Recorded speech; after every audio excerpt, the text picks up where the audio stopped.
রাজ্যের রাজা আর রানী খুব ভালো ছিলেন। তাদের একটি মেয়ে ছিল, রাজকন্যা চিত্রলেখা। চিত্রলেখা ছিল খুব সুন্দর আর বুদ্ধিমতী, কিন্তু সে একটু গম্ভীর স্বভাবের। সব সময় একা একা থাকতো। একদিন সকালে রাজকন্যা বাগানে হাঁটতে গিয়ে খেলছিল একটি সোনার বল নিয়ে। হঠাৎ বলটি তার হাত থেকে পড়ে গেল কুয়োর মধ্যে। সে খুব কাঁদতে লাগলো। ঠিক তখন কুয়োর ভেতর থেকে একটি ব্যাঙ মুখ বাড়িয়ে বলল, তুমি কাঁদছো কেন রাজকন্যা? চিত্রলেখা বলল, আমার সোনার বলটা কুয়োর নিচে পড়ে গেছে। ব্যাঙ বলল, আমি তোমার বলটা তুলে দিতে পারি, তবে আমাকে প্রতিশ্রুতি দিতে হবে। চিত্রলেখা বলল, তুমি কি চাও? ব্যাঙ বলল, তুমি আমাকে তোমার বন্ধু বানাবে, তোমার পাশে বসতে দেবে, আর আমার সঙ্গে খাবে, ঘুমাবে, এমনকি একদিন আমাকে বিয়েও করবে। রাজকন্যা মনে মনে হাসল, এটা তো শুধু একটা ব্যাঙ, বিয়ে করার কথা বলছে। তবুও সে বলল, ঠিক আছে, আমি কথা দিচ্ছি। ব্যাঙ সঙ্গে সঙ্গে পানির নিচে লাফ দিয়ে গেল এবং সোনার বলটি নিয়ে এল।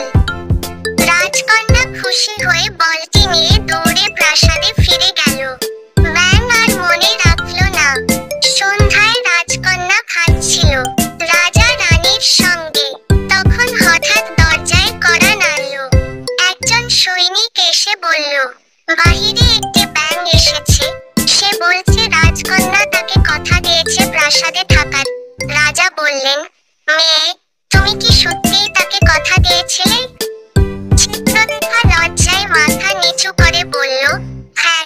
রাজা হেসে বললেন, তাহলে তোমাকে কথা রাখতে হবে।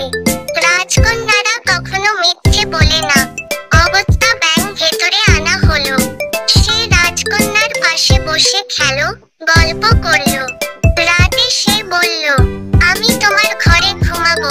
চিত্রলেখা একটু বিরক্ত হলেও রাজা বললেন, কথা রাখতে হবে। সে ব্যাঙ বিছানায় ঘুমাতে দিল। ব্যাঙ এক কোণে গুটিসুটি মেরে শুয়ে পড়ল। হঠাৎ সে বলল, যদি তুমি সত্যি আমাকে বন্ধু মনে করো, তাহলে আমি বদলে যাব। চিত্রলেখা কিছু না ভেবে ব্যাঙ তুলে নিয়ে বুকে জড়িয়ে ধরল।